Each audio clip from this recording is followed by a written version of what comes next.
শবনম শবনমি কাতরে। সুবহানাল্লাহ।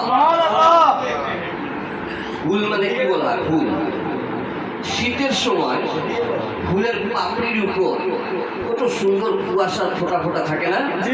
এগুলো ফুলকে চুমা দেয়। সুবহানাল্লাহ বলুন না? সুবহানাল্লাহ। ফুলও